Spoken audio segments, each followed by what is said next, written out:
মনটা কি এরকম কয়? তাহলে বোঝা গেল 2 নাম্বার পুরস্কার পাইছেন তো। পরিবর্তন অর্থাৎ হেদায়েত এই মাহফিলে বরকত পাওয়ার উপযুক্ত আপনারা, আল্লাহ কবুল করেছে 2 নাম্বার পুরস্কার দিয়ে। 3 নাম্বার পুরস্কার হলো দুর্বল ঈমান শক্তিশালী হয়। আপনাদের দুর্বল ঈমান কিছুটা শক্তিশালী হয়েছে কিনা 3 নাম্বার পুরস্কার পেয়ে একটু প্রমাণ করে দেখতে চায়। আচ্ছা বলুন তো, এখন যদি নবীর দুশমন আবু জাহেল পিছন দিয়ে আসে আপনাদের সাথে ওয়াজ শোনার জন্য, আবু জাহেলকে কি আপনারা দেবেন এখানে ওয়াজ শোনার জন্য? না।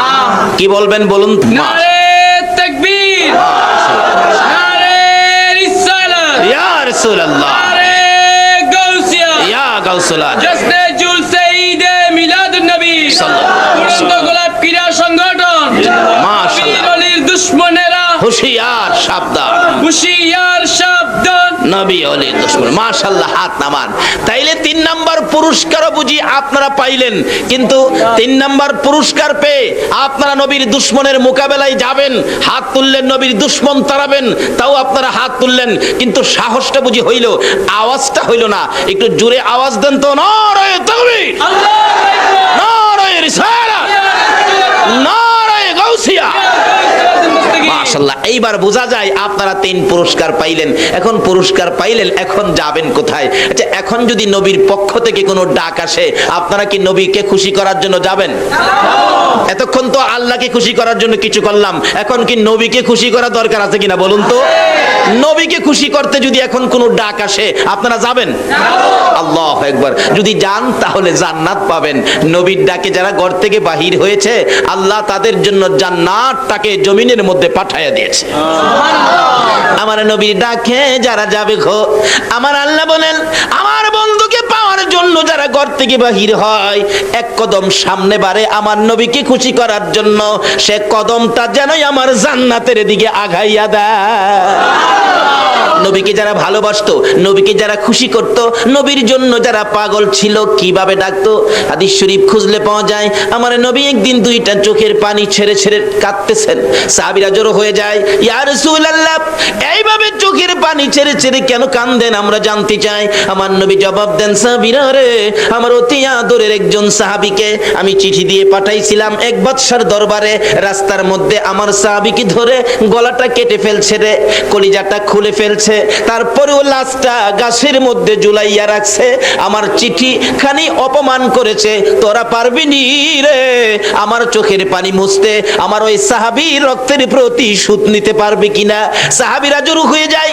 রা ফুটন্ত কলি যুব সংঘের সদস্যরা, তোমাদের মতো যুবকেরা দৌড়াইয়া বাড়িতে যায়, মার পায়ে সালাম করে, যুদ্ধের পোশাকটা পরে, তরবারিটা হাতে লইয়া মার কাছে দাঁড়াইয়া দাঁড়াইয়া বিদায় নেয়। মাগো, আমার নবীকে খুশি করার জন্য তরবারি লইয়া ঘর থেকে বাহির হলাম, ভাগ্য যদি ভালো হয় ফিরে আসবো, আর যদি ভাগ্যে ভালো না হয় বিদায় করে দাও, দেখা হবে গো হাসরের ময়দানে।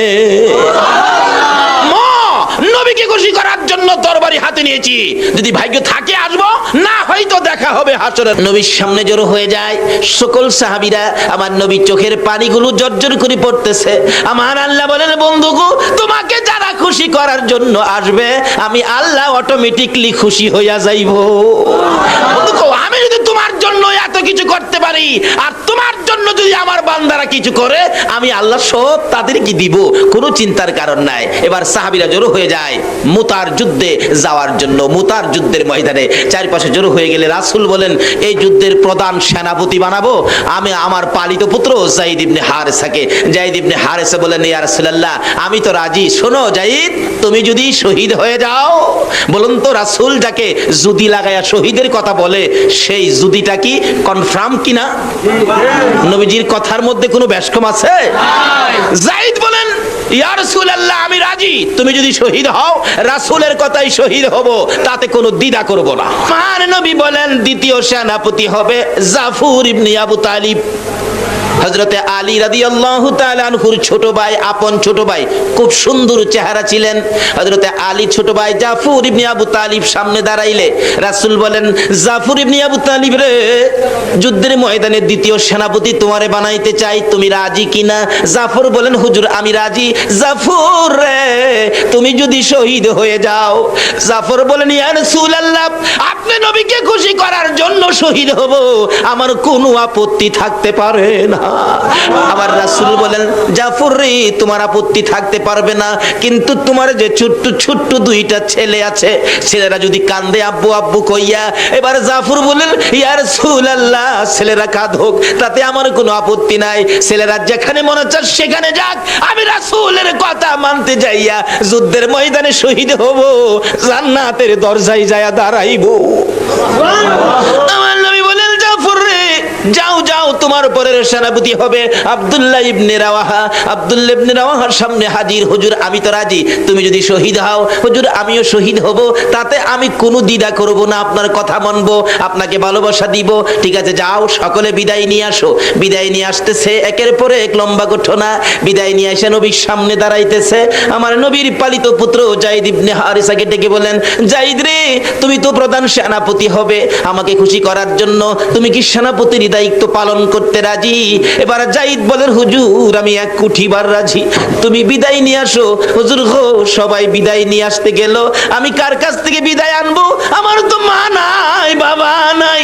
আমার নবী বলেন যায়েদ রে আমার পালিত পুত্র হিসাবে অনুমতি দিলাম, হুজরার ভিতরে ঢুকো, তোমার মা আয়েশার কাছ থেকে তুমি বিদায় নিয়ে আসো।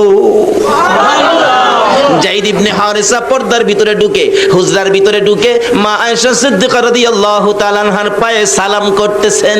মা আয়েশা মাথায় হাত দিয়ে চোখের পানি ছেড়ে দিয়ে বলতেছেন মউত আমার পালিত পুত্র যায়েদ যুদ্ধের ময়দানে যাবে, প্রধান সেনাপতি হবে, রাসূল বলেছে যায়েদ যদি শহীদ হয়। আয়েশা কান্দে, হে মাবুদ যেই নবীর মুখ থেকে জীবনে কোনোদিন মিথ্যা কথা বলতে শুনি নাই, যেই নবীর কথার মধ্যে বেশ কম দেখি নাই, আমার পালিত পুত্র যায়েদ আজকে শহীদ হবে, আমি মা হইয়া বিদায় দিলাম গো, আমার যায়েদকে তুমি কবুল করো। যায়েদ ইবনে হারিসা মার পায়ে সালাম করে নবীর সামনে হাজির, চোখের পানিগুলো মুছতেছেন। আমার নবী বলেন যায়েদ রে বিদায় আনছো? হুজুর বিদায় আনছি। এদিকে আয় আয় আমার পাশে। আমার নবী নিজে যায়েদের গায়ে যুদ্ধের পোশাক পরাইয়া তরবারিটা হাতে উঠাইয়া দিয়ে বলতেছেন যায়েদ প্রধান সেনাপতির দায়িত্ব দিলাম রে আমি রাসূলের হাতে, দেখি কিভাবে প্রধান সেনাপতির দায়িত্ব পালন করবি, উঠো দেখি ঘোড়ার উপরে উঠো। চট করে লাফ মেরে ঘোড়ার উপরে উঠছেন, তরবারি হাতে নিয়ে বলতেছেন ইয়া রাসূলুল্লাহ বলুন তো আপনি খুশি হইবেন নি? জীবন দিতে যায় জিজ্ঞেস করে আপনি খুশি হবেন নি? আপনারা কি পারবেন এই রাতের কিছু সময় দিয়ে আমার রাসূলকে খুশি করতে? কে কে রাজি হাত তুলে দেখান। মাশাআল্লাহ। নারে তাকবীর, নারে রিসালাত, নারে গাউসিয়া, জশ্নে জুলসে ঈদে মিলাদুন নবী হযরতুল আল্লামা আলহাজ তোফাজ্জল হোসেন সাহেব, উড়ন্ত গোলাপ ক্রীড়া সংগঠন। ছেড়ে দে নৌকা মাঝি যাব মদিনায়, ছেড়ে দে নৌকা মাঝি যাব মদিনা, মদিনাতে কান্দে নবী উম্মতের মায়ায়, মদিনাতে কান্দে নবী উম্মতের মায়ায়, ছেড়ে দে নৌকা মাঝি যাব মদিনায়, ছেড়ে দে নৌকা কামাজি যাব মদিনা। নবী মদিনাতে আছে শুইয়া, গুনাহগার উম্মতের মায়া, মদিনা গুনাহগার উম্মতের মায়া, সেই নবীরই প্রেমে সবাই পাগল হও না, সেই নবীরই প্রেমে সবাই পাগল হও না। ছেড়ে দে নৌকা মাঝি যাব মদিনা, ছেড়ে দে নৌকা মাঝি যাব মদিনা, ছেড়ে দে নৌকা মাঝি যাব মদিনা। সেই নবীর প্রেমে পাগল হইয়া, সাত সমুদ্র পাড়ি দিয়া, নবীর প্রেমে পাগল হইয়া, সাত সমুদ্র পাড়ি দিয়া, নবীর রওজা জিয়ারতে হব রওয়ানা, নবীর রওজা জিয়ারতে হব রওয়ানা, ছেড়ে দে নৌকা মাঝি যাব মদিনা, ছেড়ে দে নৌকা মাঝি যাব মদিনা। ভাই সাহেব, কষ্ট হইতেছে আপনাদের? না, সাহাবীরা জীবন দিত নবীর জন্য, আমরা কি একটা রাত্র দিতে পারবো না? নবী খুশি হবে না বেজার হবে? বলে হুজুর আমরা রাতের খবর কি নবী পাইবো? আসল কি নবীজি মদিনায় আছে কিনা বলুন তো? আছে। এখন সজাগ না ঘুমো? সোজা আপনারা কে কে কি করতেছেন নবী দেখতেছে কিনা? দেখে। কে কার চেহারার রং কত, কে কতটুকু উঁচা, কার বাবার নাম কি, কার মায়ের নাম কি, সমস্ত ঠিকানা CSR আর খতিয়ান সহ আমার নবী দেখে। সুবহানাল্লাহ। তাহলে এখন নবী খুশি হবে না বেজার হবে? আল্লাহ বলবেন বন্ধু গো, এরা কি তোমার পাগল? আমার রাসূল রওজা পাক থেকে এখন আর বসে না, শোয়া না, এখন বসে গেছে। আল্লাহ বলেন আমার বন্ধু রওজারে পর্দাগুলো উঠাইয়া দাও। রাসূল এখন বাংলাদেশের দিকে তাকিয়ে আছে। এই ফুটন্ত কলি সোনার ছেলেদের আয়োজনের এই মাহফিলের দিকে তাকিয়ে রাসূল দুইটা হাত বাড়ায় ডাকতেছে, প্রভু গো আমার এই পাগলদেরকে কি তুমি মাপ দিবা না? আমার আল্লাহ বলতেছেন বন্ধু গো, যাদের জন্য তুমি মাপ চাও এটা কি আমি ফিরাইতে পারি? যাও, তোমার চাওয়া মাফ আমি কবুল করে নিলাম। জোরে জোরে কোন সুবহানাল্লাহ। এই মাপ রাসূল যদি আমাদের জন্য আল্লাহর দরবারে দরখাস্ত করে মাপের জন্য, আল্লাহ মাফ করে দিবে। এই মাপ পাইছি কিনা এটাও তো বোঝা দরকার। ভাই সাহেব মিথ্যা কথা কইেন না, মাপ পায়া থাকলে মনটা শান্তি লাগবে, ভালো লাগবে, বসে থাকতে ইচ্ছা করবে। এখন কি আপনাদের অশান্তি লাগে নাকি শান্তি লাগে? বসে থাকতে ইচ্ছা হয় না? বাসায় যাইবেন গা? আচ্ছা কে কে বাসায় যাইবেন গা একটু হাত তুলে দেখান তো। কে কে বাসায় যাইবেন গা এটা বলছিলাম আর কি। কে কে বাসায় যাইবেন গা নবীর মহব্বত ছেড়ে দিয়ে, সেটা বলছিলাম। আছেন কেউ এখানে? নাই। কই যাবেন? এই বাসা বাড়ি কি আমরা? এই বাসা বাড়ির মধ্যে কত মানুষ আগে ছিল, এখন তারা কেউ। আমরা যারা আছি আমরাও একদিন এই ফার্নিচার থাকবে, বিল্ডিং থাকবে, দোকান থাকবে, বাড়ি থাকবে, শুধুমাত্র মানুষ থাকবে না। কবি বলেন ইয়ে হাম সব মুসাফির হ্যাঁ ওয়াহি আখির ঠিকানা কোই আগে রওয়ানা হ্যাঁ কোই পিছে রওয়ানা। আমরা যেখানে আছি, যেই যত মজবুত করে বিল্ডিং বানান না কেন, আল্লাহ বলে এটা মুসাফির খানা। বানাইতেছো তুমি, তুমি কতদিন থাকবে? তোমার পরের হেরা আইতেছে।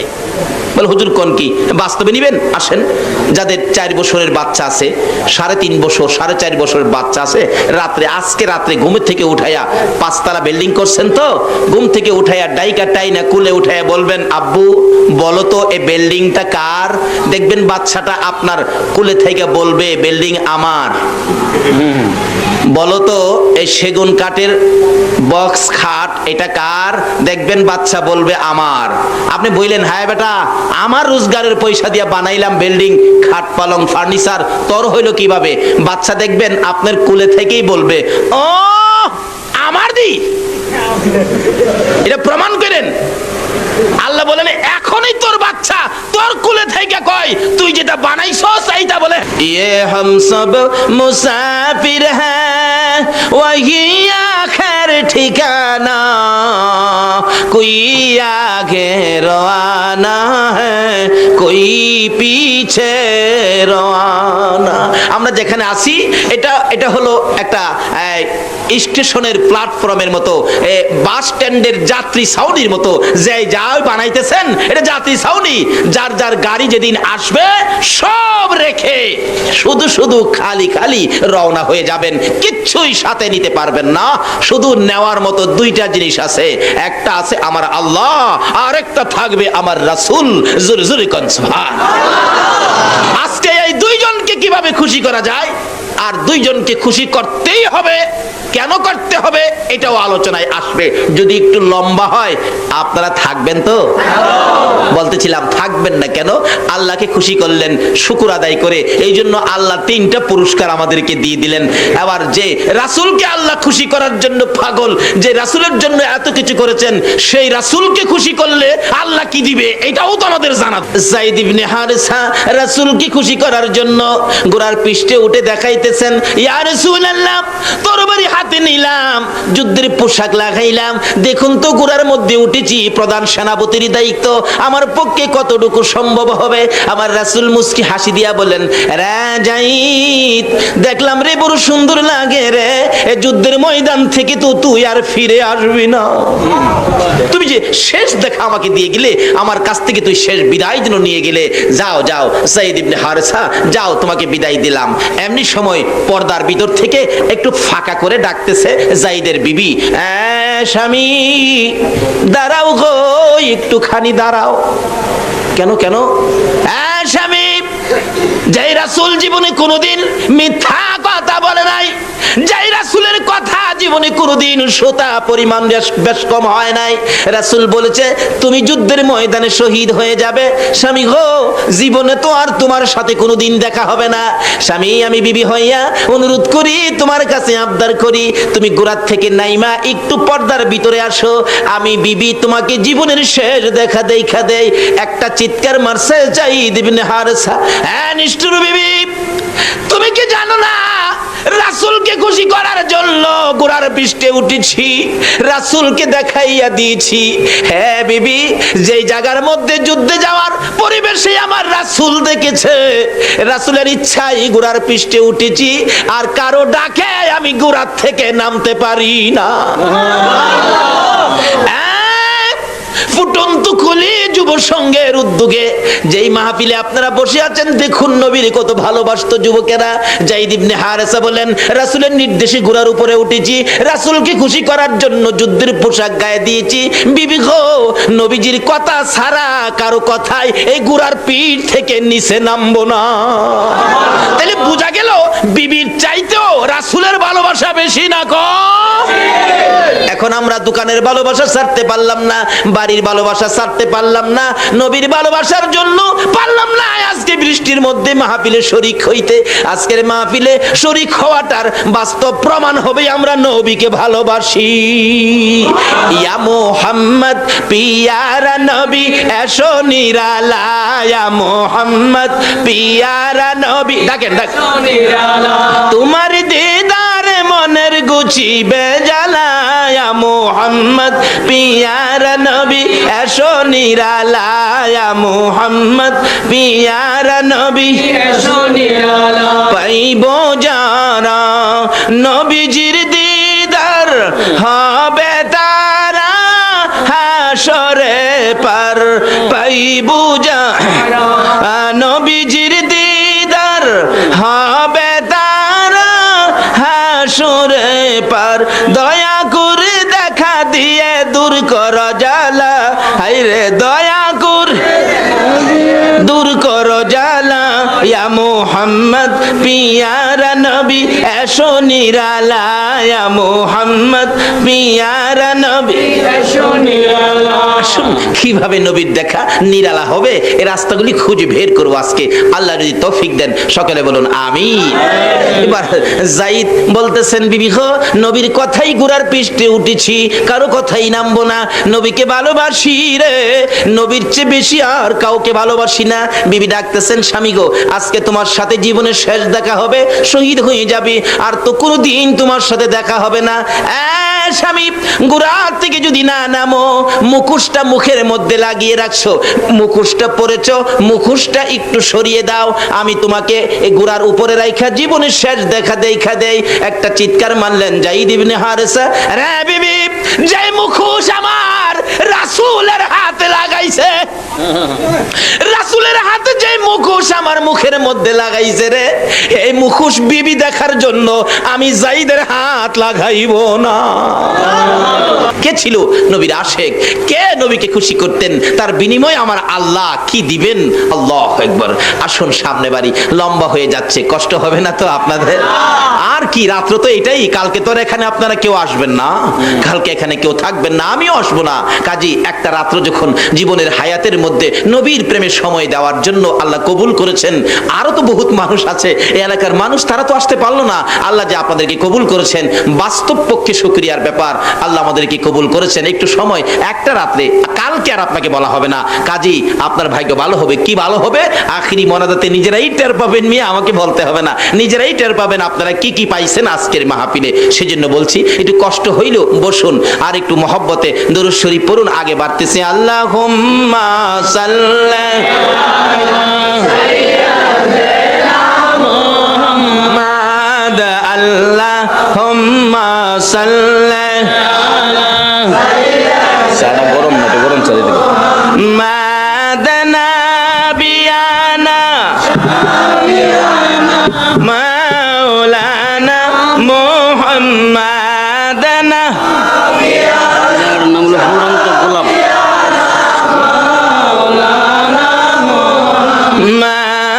আল্লাহুম্মা সাল্লি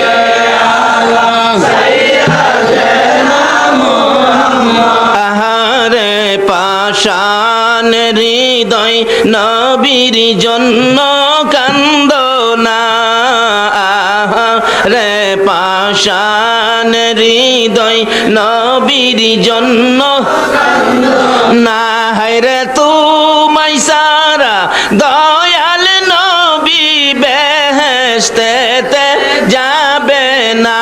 হায়রে তুমাই দয়াল নবী বেহেশতেতে যাবে না। আল্লাহুম্মা সাল্লি আলা সাইয়্যিদিনা মুহাম্মাদ, আল্লাহুম্মা সাল্লি আলা সাইয়্যিদিনা মুহাম্মাদ, মুহাম্মাদ, আল্লাহুম্মা সাল্লি আলা সারা গরম না, তো গরম চলে দিবে মাদানা বিয়ানা মাওলানা মুহাম্মাদানা। নাম হলো ফুরন্ত গোলাপ।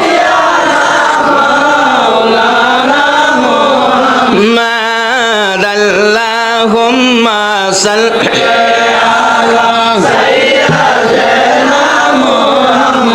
আহারে পাশান হৃদয় নবীর জন্য কান্দনা, আহারে পাশান হৃদয় নবীর জন্য না হায়রে তুমাই সারা দয়াল নবী বেহেশতেতে যাবে না। হায়রে তুমাই দয়াল নবী বেহেশতেতে যাবে না। আল্লাহুম্মা সাল্লি আলা সাইয়্যিদিনা মুহাম্মাদ, আল্লাহুম্মা সাল্লি আলা সাইয়্যিদিনা মুহাম্মাদ নাবিয়ানা মাওলানা মুহাম্মাদ নাবিয়ানা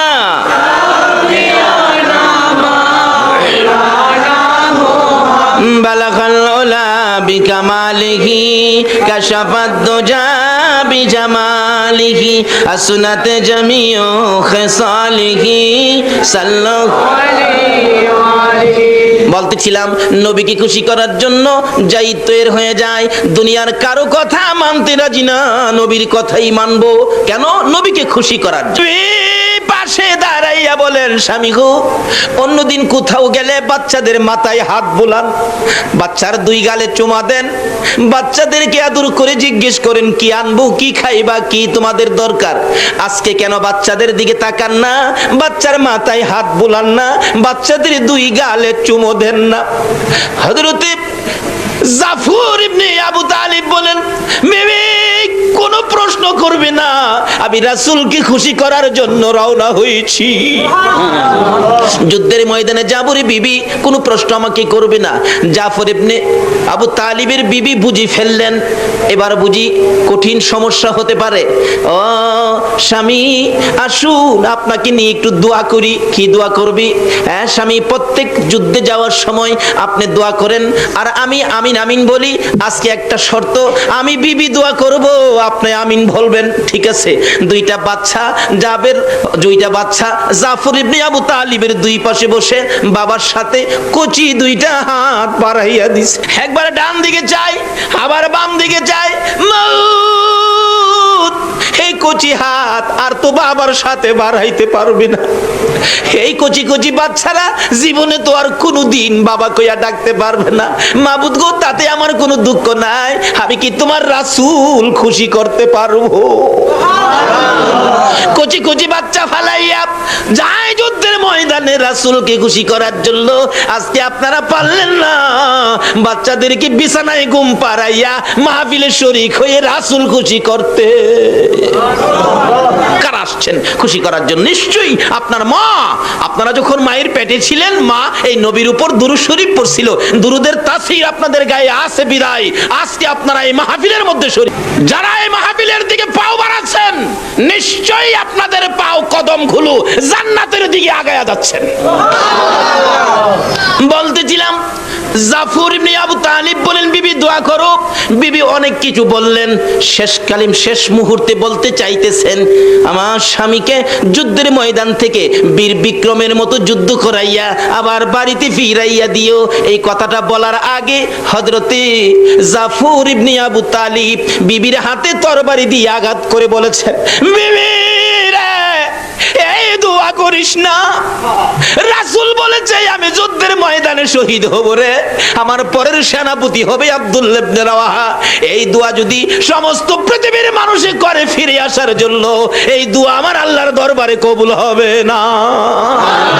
আরে নবীর প্রেমের পাগল যারা প্রেম খেলা খেলে, হাইরে নবীর প্রেমের পাগল যারা প্রেম খেলা খেলে, নবীর প্রেমে ওয়াস করনি দন্ত দেয় ফেলে, নবীর প্রেমে ওয়াস করনি দন্ত দেয় ফেলে, নবীর প্রেমের পাগল যারা প্রেম খেলা খেলে, হাইরে নবীর প্রেমের পাগল যারা প্রেম খেলা খেলে। হানজালা পাগল ছিল নবীর প্রেমে জীবন দিল, হানজালা পাগল ছিল নবীর প্রেমে জীবন দিল, গোসল করাইল তারে ফেরেশতার দলে,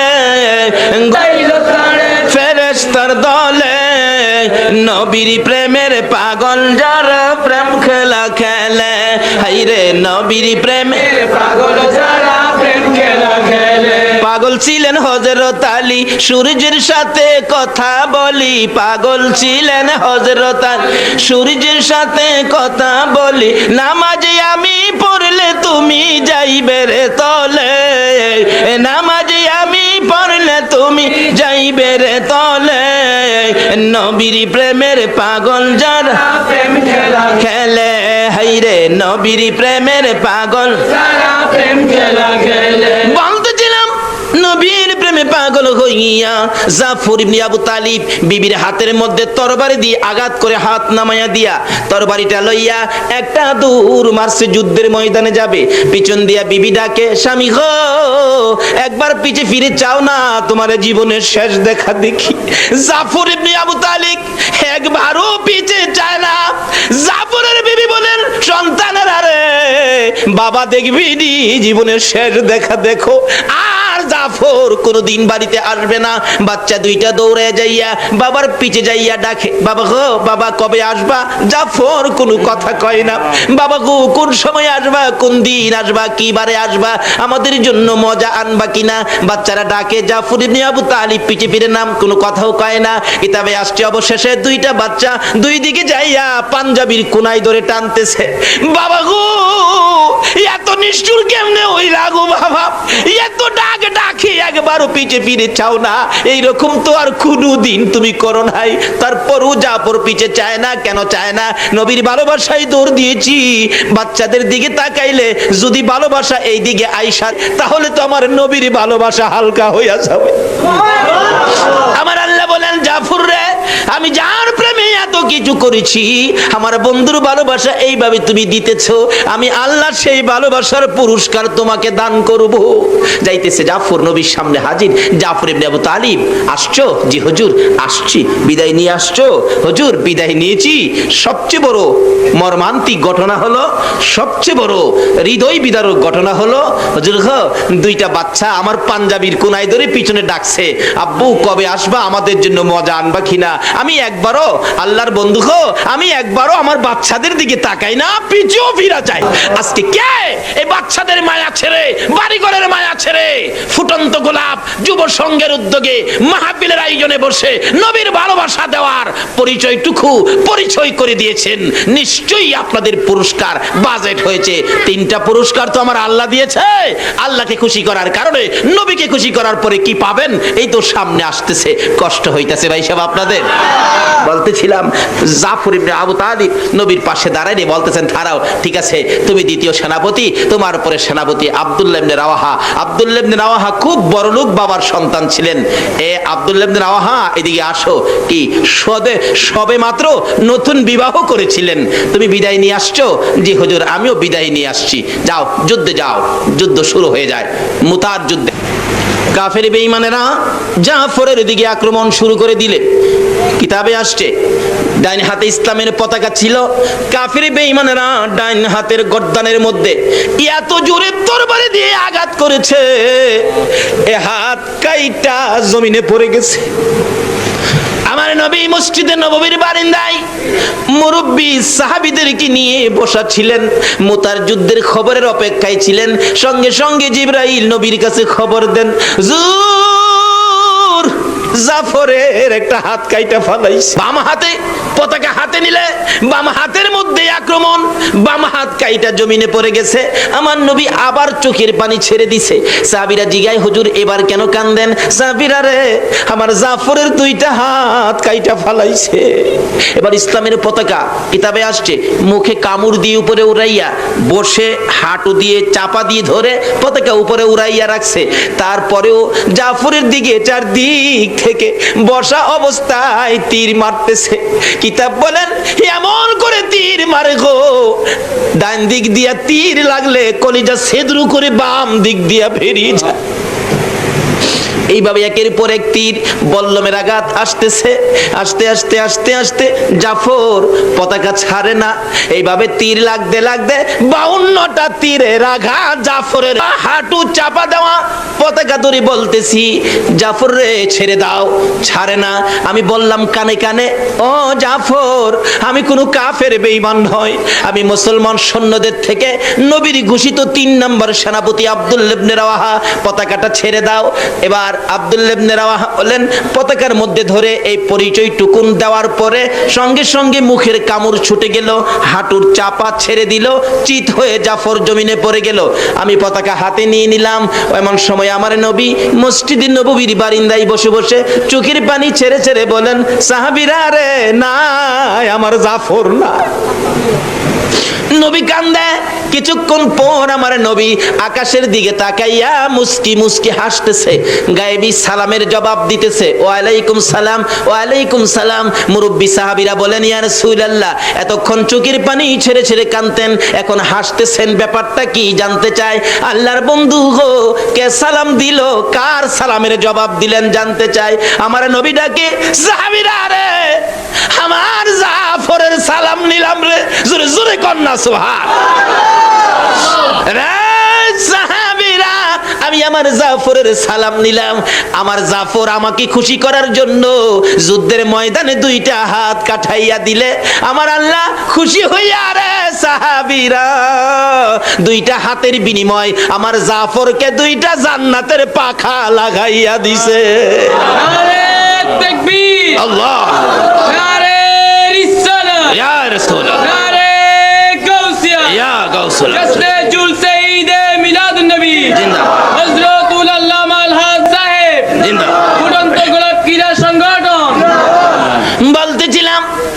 নবী বলেন সাহাবীরা রে, আমার জাফর দুইটা হাত আমাকে খুশি করার জন্য যুদ্ধে কাঠাইয়া দেওয়ার কারণে আমার আল্লাহ আমার জাফরকে জান্নাতি দুইটা পাখা লাগাইয়া দিছে।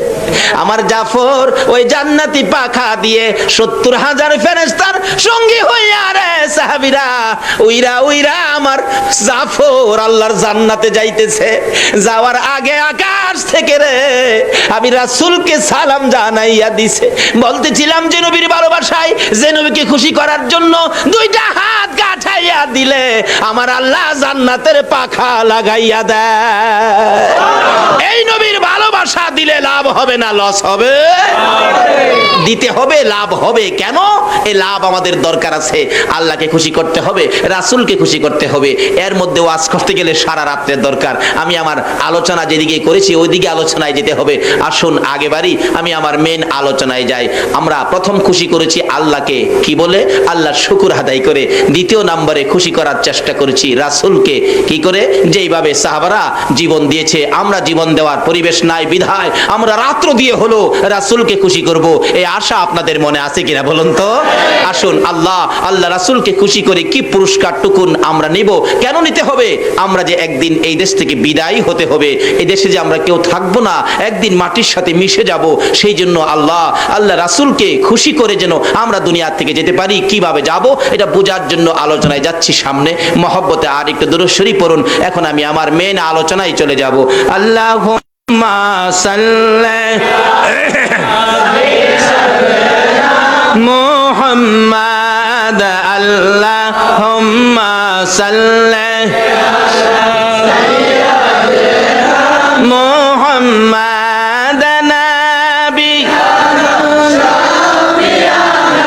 মাওলানা মুহাম্মাদ নবী মাওলানা দিবানিশি মনে রে আমার আর দিও না যন্ত্রণা, দিবানিশি মনে রে আর দিও না যন্ত্রণা, হায়রে দনে। 350 বছর কাদার পর জিগাই খোদা গো, এত কাদা কাঁদি তোমার কি মায়া লাগে না? আমার আল্লাহ কয় আদম রে, তুই যে কান্দা কাঁদোস এই কাদাই তো আমার তোর প্রতি মায়া হয় না।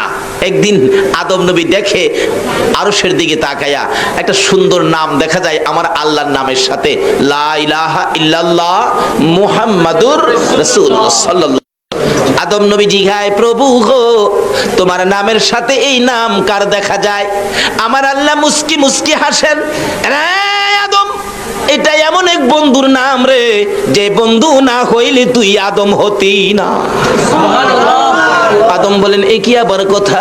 আমি তো জানি সর্বপ্রথম তুমি আমাকে বানাইছো, আবার এই নাম দেখা যায় কার সাথে লাগাইছো?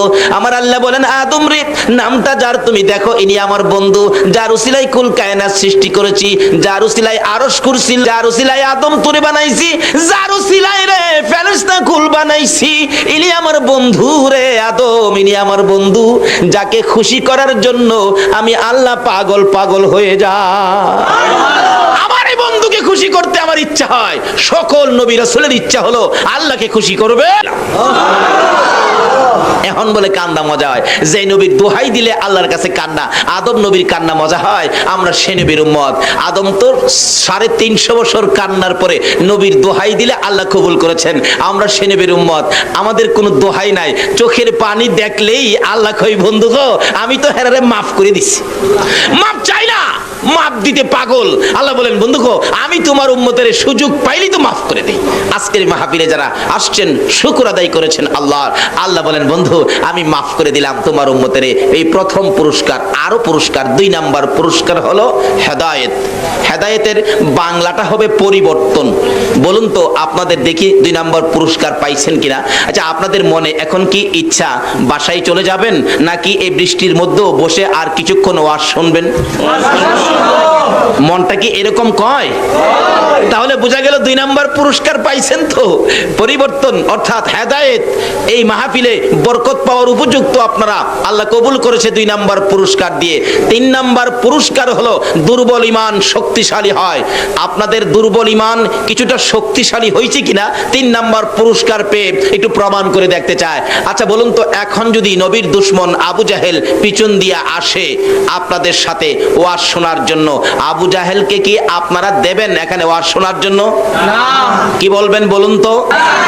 নবীর দুশমন রাখবেন নাকি তাড়াবেন? কে কে তাড়াবেন দেখি?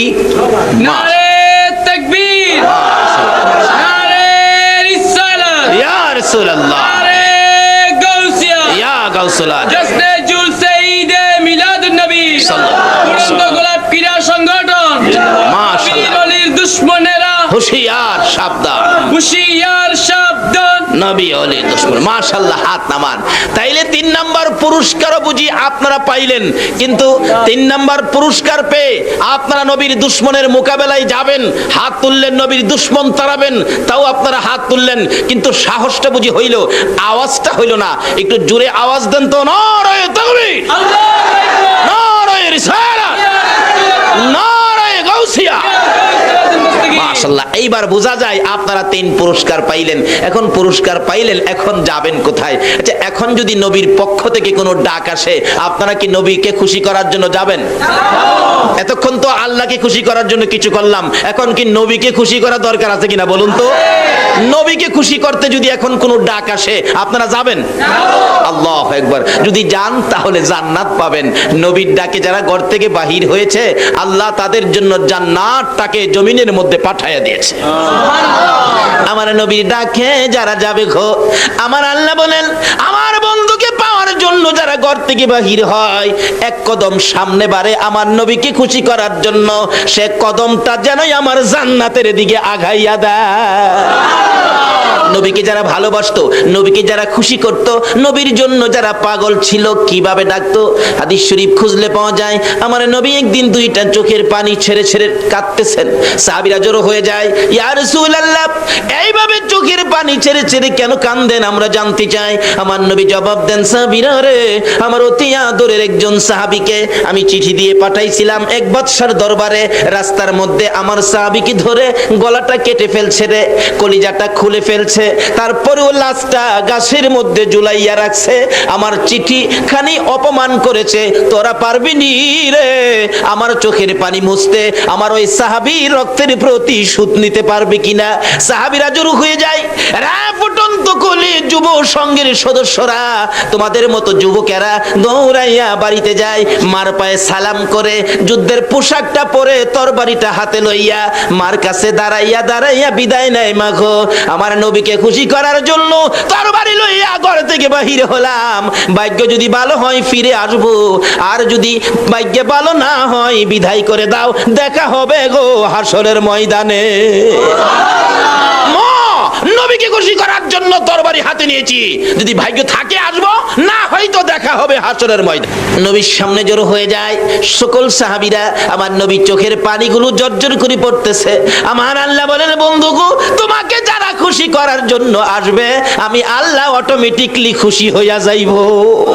বন্ধুগো, আমি যদি তোমার জন্য এত কিছু করতে পারি, আর তোমার জন্য যদি আমার বান্দারা কিছু করে, আমি আল্লাহ সব তাদেরকে দিব, কোনো চিন্তার কারণ নাই। এবার সাহাবীরা জড়ো হয়ে যায় মুতার যুদ্ধে যাওয়ার জন্য। মুতার যুদ্ধের ময়দানে চারপাশে জড়ো হয়ে গেলে রাসূল বলেন, এই যুদ্ধের প্রধান সেনাপতি বানাবো আমি আমার পালিত পুত্র যায়েদ ইবনে হারেসাকে।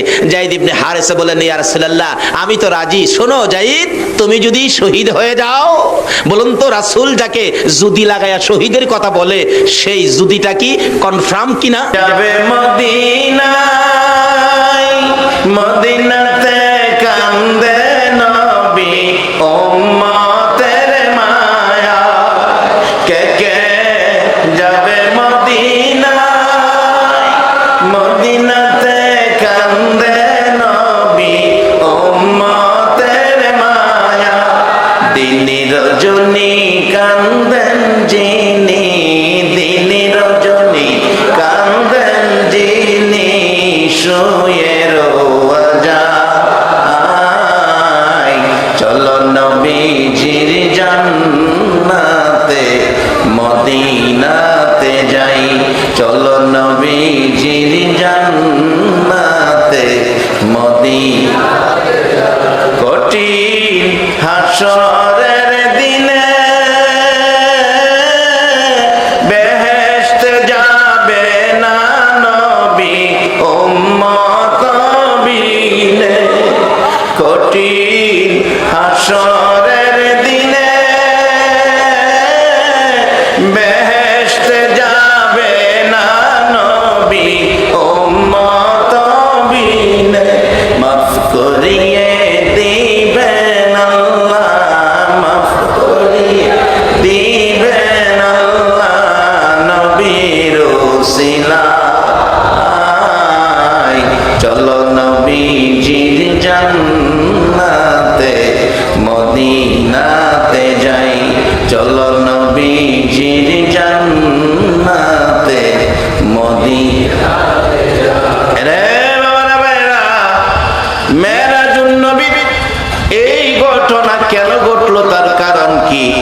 এত উপরের সফর কেন নবীর করতে হলো? নবীর জন্য নয়, নবী ঘর বাড়ি করার জন্য নয়, নবী গাড়ি বাড়ি করার জন্য নয়, নবীর জীবনের সবগুলি কষ্ট উম্মতের নাজাতের জন্য। বাবারা ভাইরা, মেরাজুন নবী এই বরকতের মাস, এই মাসের বরকত কত আমরা জানি না। এই মাসটা হলো ভালোবাসার মাস, এই মাসটা গুনাহ মাফের মাস, এই মাসটা দাবি আদায়ের মাস, এই মাসটা দোয়া কবুলের মাস, এই মাসটা জান্নাতের ফায়সালা হওয়ার মাস। একবার বলুন আল্লাহু আকবার।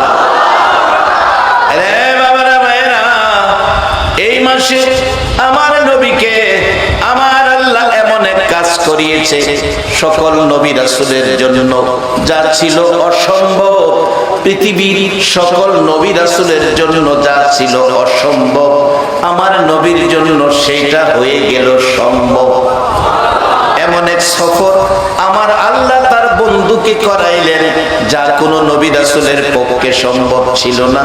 কেন এই সফর এত উপরে নিয়ে গেলেন? বাবারা, ইচ্ছে করলে যে আলোচনাগুলো কাবা কাউসাইনে বসে বন্ধুর সাথে বন্ধু 27 বছর আলোচনা করেছেন, ইচ্ছে করলে মদিনায় বসে করতে পারতেন, ইচ্ছে করলে মক্কায় বসে করতে পারতেন। কেন মক্কা মদিনায় বসে না করে এত উপরে নিয়ে গেলেন? এর মধ্যে হাজারো কারণ দেখা যায়। একটা কারণ হলো এখন বিজ্ঞানের যুগ, বিদুর্মীরা বিজ্ঞান দিয়ে আকাশে যায়, চন্দ্রে চলে যায়। এখন বিদুর্মীরা চন্দ্রে যাবে, আকাশে উড়বে। মুসলমান যদি উপরে যাইতে না পারে, মুসলমানদের দুর্বলতা হবে, মুসলমানদের মুখ কালো হয়ে যাবে। আমার আল্লাহ বলেন, ও বন্ধু, এমন সফর তোমার করাইয়া দিলাম। পৃথিবীর বিজ্ঞান কেন, বিজ্ঞানের বাবারও ক্ষমতা নাই এই সফর করার জন্য। আখরি নবীর উম্মতের মান সম্মান ইজ্জত যেমন বেশি, কাম কাজ করে দেখাইয়া দিলেন, আমরা ইজ্জত কোনোদিনই আমরা নিচে থাকবো না, আমরা উপরে আছি। এত উপরে আমাদের নবীরে নিয়ে গেলেন, যেখানে জিবরাইল যাওয়ার ক্ষমতা। তাই এই নবীর উম্মতের দাম জিবরাইলের চেয়েও বেশি। জিবরাইলের ক্ষমতা যেখানে শেষ, এই নবীর উম্মতের ক্ষমতা হ্যাঁ তো শুরু। এইগুলি রোজগার করে দিয়ে গেছে নবী মুহাম্মদুর রাসূল। কিন্তু আপনাদেরকে সুন্দর করে বানাইছে আল্লাহ কোরআনে নিজে বলেছে। তাহলে আপনারা ফেরেশতার চেয়েও শ্রেষ্ঠ, ফেরেশতার চেয়েও আপনারা সুন্দর। এখন আমাদের কাজ কামগুলি সুন্দর হবে না অসুন্দর হবে? কিভাবে সুন্দর হবে? এই সুন্দর রাস্তাটা আমাদেরকে বুঝিয়ে দেওয়ার জন্য আল্লাহ কোরআন শরীফ দিয়েছেন, তার সাথে সাথে তার হাবিব দুনিয়াতে দিয়েছেন, এবং তার হাবিবকে এই মাসে দাওয়াত করে আল্লাহ তার প্রেম প্রাসাদে বসিয়ে একটানা 27 বৎসর এই কৌশল শিক্ষা দিয়েছে। যেই কৌশল আখিরি নবীর উম্মত শিক্ষা পেয়ে এই নবীর উম্মতের মর্যাদা সকল মানুষের মধ্যে আরো বেড়ে গেল।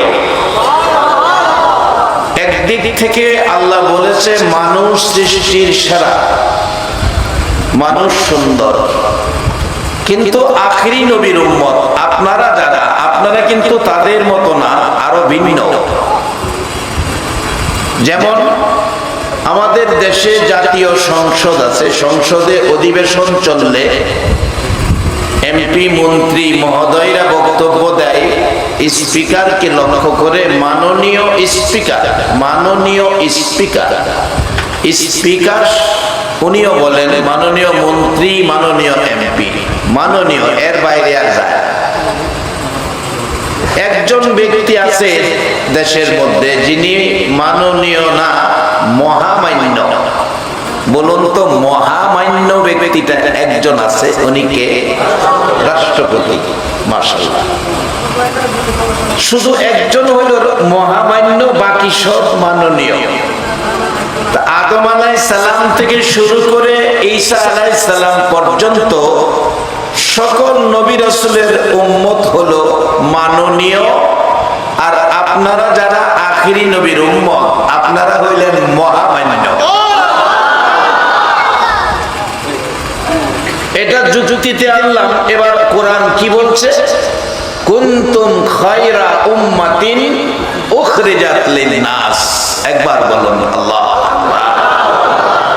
সকল নবী রাসূলের উম্মতের মধ্যে আখিরি নবীর উম্মত উত্তম, সকল মানুষের মধ্যে আখিরি নবীর উম্মত শ্রেষ্ঠ। কোরআন শরীফে কথাটা কার? এখন এই শ্রেষ্ঠত্ব ধরে রাখা, বলুন আমাদের দরকার আছে কিনা?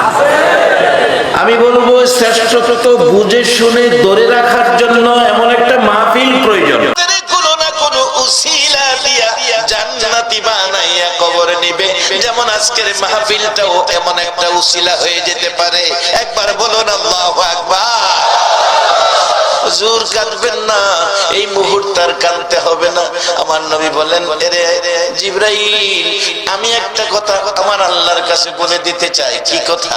আমি নবী হাসরের মাঠে আমার একটা উম্মত বাকি থাকে পর্যন্ত, জান্নাতবাসী না হওয়া পর্যন্ত আমি নবী হাসরের মাঠ ছাড়বো না। আমার আল্লাহ বলেন, কথা দিলাম গো বন্ধু, তোমার একটা উম্মত বাকি থাকা পর্যন্ত আমি আল্লাহর জান্নাতের দরজাও বন্ধ করব না। আমার নবী ডাকলেন, আজরাইল তোমার কাজ তুমি শুরু করো। আমার নবীজির বুক মুবারকের উপর হাতটা শুধু হালকা করে আজরাইল উপরে রাখলেন, হালকা করে রাখলেন। বাবা, কোন নবী রাসূলের রূহ এইভাবে বের করে নাই। আমার নবী রূহ কিছুক্ষণের জন্য যেইভাবে বের করেছেন। হযরত ইদ্রিস আলাইহিস সালামের জীবনী খুলুন। ইদ্রিস আলাইহিস সালাম ডাকতেছেন, আল্লাহ, আজরাইল মানুষের রূহ বের করবে, বহু কষ্ট বলে হয়। আমার রূহটা যদি বের করত আমি দেখতাম কত কষ্ট হয়। আমার আল্লাহ কয়, আজরাইল ধরো, ধরো, ইদ্রিসকে ধরো। আজরাইল ধরলেন, রূহ বের করে নিলেন। বহুদিন পর আবার রূহ ফিরাইয়া দিলে ডাকতেছে, আজরাইল কত কষ্ট দিছে। আমার আল্লাহ ডাকে, ইদ্রিস কত কষ্ট।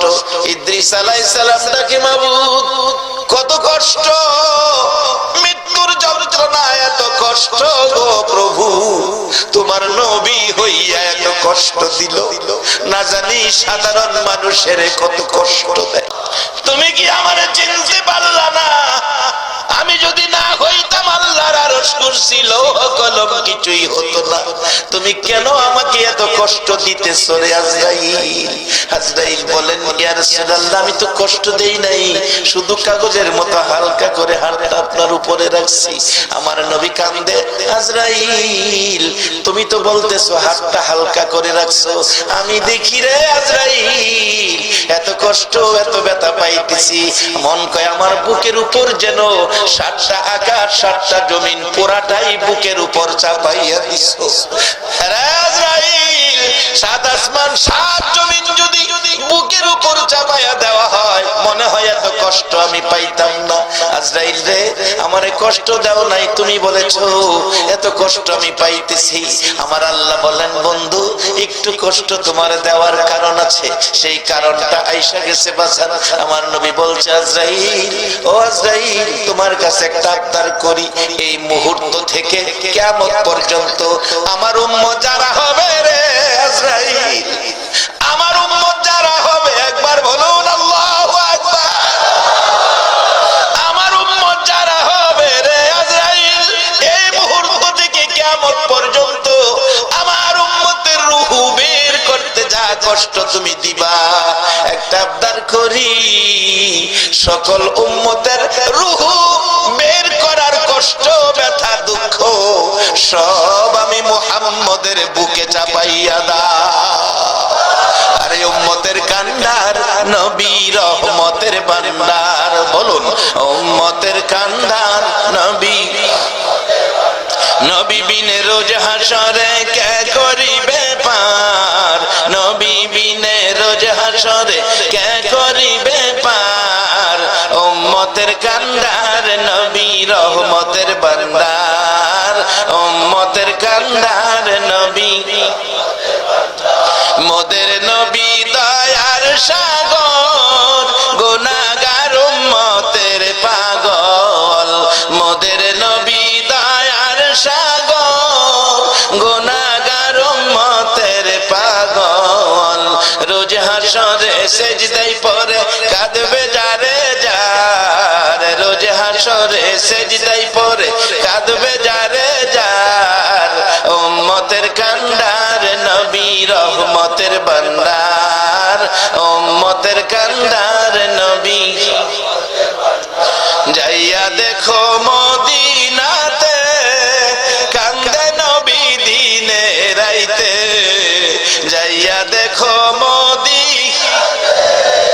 কান্দে নবী দিনে রাইতে, এ মাফ করিয়ে দাও গো খোদা উম্মত গুনাহগার, মাফ করিয়ে দাও গো খোদা উম্মত গুনাহগার, উম্মতের কান্ডার নবী রহমতের ভান্ডার, উম্মতের কান্ডার নবী। আমার নবী চোখের পানি ছেড়ে ছেড়ে ডাকে, সব ব্যথা আমার বুকে দিয়ে দাও। আজরাইল ডাকে, প্রভু গো, তোমার বন্ধুর কান্না আমার সহ্য হয় না, একটু অনুমতি দাও আমাকে তোমার বন্ধুর সাথে কথা বলতে। অনুমতি পাই আজরাইল ডাকে, হুজুর কাঁদবেন না, আমি আজরাইল আপনার রূহের, আপনার বুকের মোবারকে হাত রাইখা কসম খাইলাম, আপনার উম্মত যারা হবে, আমানু যারা হবে, আপনাকে যারা ভালোবাসবে, আপনার আদর্শে যারা চলবে, হুজুর আপনার উম্মত আমানু হইয়া, আপনার উম্মত আপনার পরিচয় লইয়া, আপনার ভালোবাসা লইয়া, আপনার উম্মত যখন মৃত্যুর কুলে আসবে, আমি আজরাইলের কাছে যখন আসবে, হুজুর আমি আজরাইল আপনার সাথে কথা দিলাম, কাঁদবেন না। মা যেমন বাচ্চা ঘুম পাড়ায়, বাচ্চা কুলে নিয়ে ঘুম পাড়ায়, মা স্তনের দুধ খাওয়ায় আর বাচ্চাকে ঘুম পাড়ায়, মা ঘুম পাড়ায়, বাচ্চা দুধ খাইতে খাইতে মার কোলে ঘুমিয়ে গেলে মা বাচ্চাকে বিছানায় শোয়া আস্তে করে মুখ থেকে মা স্তনটা বাইর করে নিয়ে আসে, বাচ্চাটা ঘুমায়া গেলে মা আস্তে করে স্তন মার বাচ্চার মুখ থেকে বের করে নিয়ে আসে। হুজুর বাচ্চা যেমন ঘুমিয়ে গেলে মা স্তন মুখ থেকে বের করে নিয়ে আসে, বাচ্চা খবর পায় না গো নবী, এর চেয়ে আরো সুন্দর করে আপনার উম্মতেরা ঘুমিয়ে যাবে, আমি আজরাইল রূহু আরো আস্তে করে বের করে নিয়ে আসবো। সেই নবী চিনা, নবী মানা, নবীর উম্মত হওয়া, নবীর পক্ষে থাকা, বলুন আমাদের দরকার আছে কিনা? বাবারা তাহলে কি লাভ হবে? আসুন সামনে মহব্বতে আরো দুরূদ মদিনায় পাঠান। আল্লাহুম্মা সাল্লি সাইয়্যিদানা মুহাম্মাদ, আল্লাহুম্মা সাল্লি, আমার আর দিও না যন্ত্রণা দিবা নিশি মনের, আমার আর দিও না না হায়রে দনে, যদি হইতাম দনি যাইতাম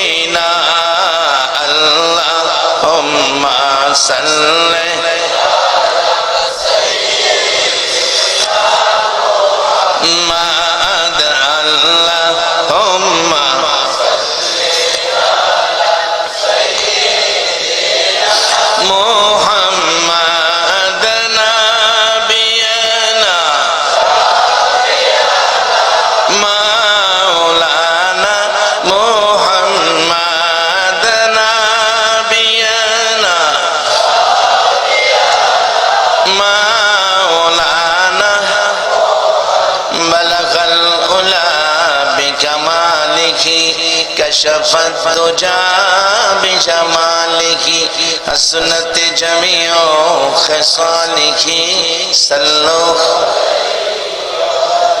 শামাউন বলেন এরে হাসান বসরি আমার এতদিনে এই পরামর্শটা দিলি আমি আমানো হব আখিরি নবীর উম্মত হব আমি কালিমা পড়ব তবে শর্ত হলো আমার নবীর হাদিস শর্ত পেয়েছি মান ক্বালা লা ইলাহা ইল্লাল্লাহ ফাদাখালাল জান্নাহ হাসান বসরি রে তুমি একটা লিখিত দাও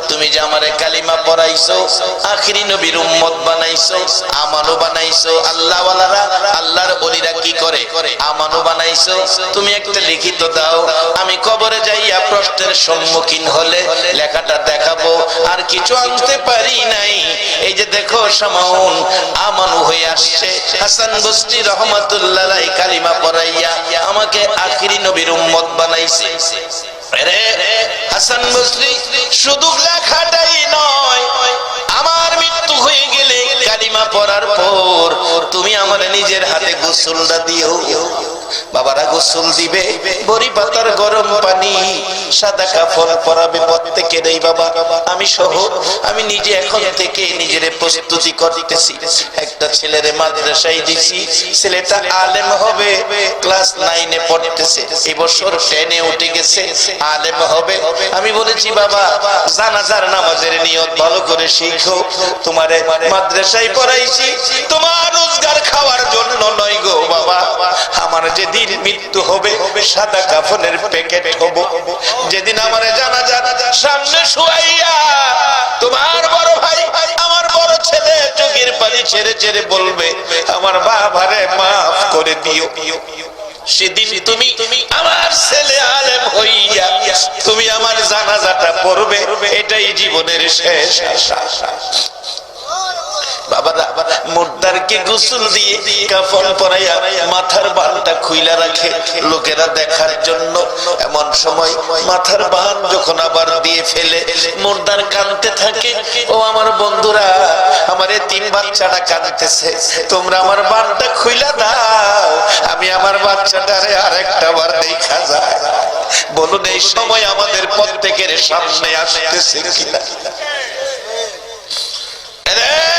আমার নবী বলেছে নবী পরামর্শ দিয়েছে কাফা বিল মাউতি ওয়াইদান আর ওয়াজ লাগে না একটা ওয়াজ যথেষ্ট মৃত্যুর কথাটাকে যখন স্মরণ রাখবে মৃত্যুর কথাটা স্মরণ থাকলে একটা ওয়াজই যথেষ্ট হয় বাজার আমার লাগানো গাছ থাকবে আমার বান্দা বিল্ডিং থাকবে আমার কষ্টের রোজগারের টাকা ব্যাংকে পড়ে থাকবে আমার শুধু সাদা কাফনটা দিয়া খবর পাঠাবে সেদিন প্রত্যেকের সামনে আছে কিনা বাজার একটু হিসাব করার জন্য নবী পরামর্শ দিয়েছে আর দুনিয়াও মাজরাতুল আখিরা দুনিয়াটা আখিরাতের বাজার বাজার মার পেটে ছিলাম রূহের জগতে ছিলাম রূহের জগতে বাজার নাই মার পেটে ছিলাম বাজার নাই কবরে যাব একটা পুরি সার দোকানও পাইবেন না বাজার হাসরের মাঠে যাবেন তরি তরকারির দোকান পাবেন না দোকান হইল দুনিয়াতে রাসূল পরামর্শ দিয়েছে রোজগার যা করেন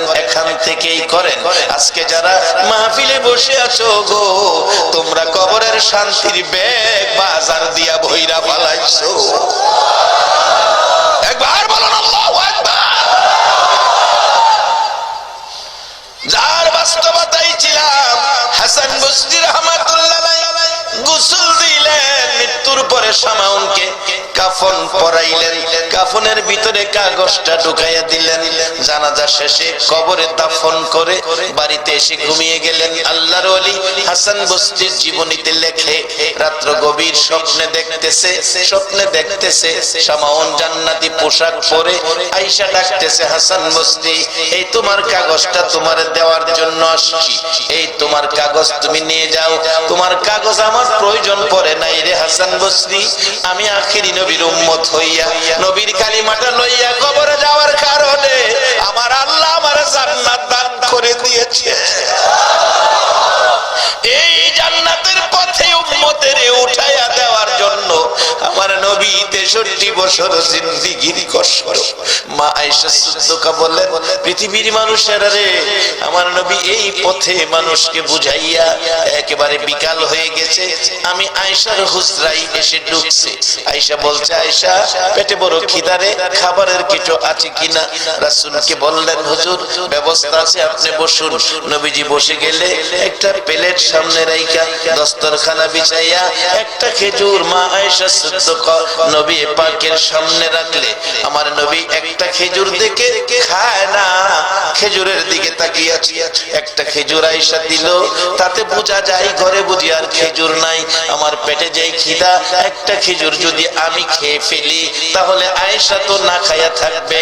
আমার নবী কি সুন্দর আদর্শ, কি চিন্তা নবী করতেন, কি জিনিস উম্মতের জন্য রেখে গেলেন, কত ভালোবাসার পথ দিয়ে গেলেন। আমার নবী একটা খেজুর একা না খাইয়া এটাকে মাঝখানে বন্টন করে অর্ধেক খেজুর খাইয়া পানি পান করে চলে গেলেন। মা আয়েশার সিদ্দিকের উদ্দেশ্যে অর্ধেক খেজুর রেখে গেলেন। রাত্র আবার হুজরায় এসে ফিরে ডাকে, আয়েশা খাবারের কিছু আছে কিনা? মা আয়েশা সিদ্দিকা বলেন, হুজুর বসেন, খাবার আছে। অর্ধেক খেজুর নিয়ে সামনে হাজির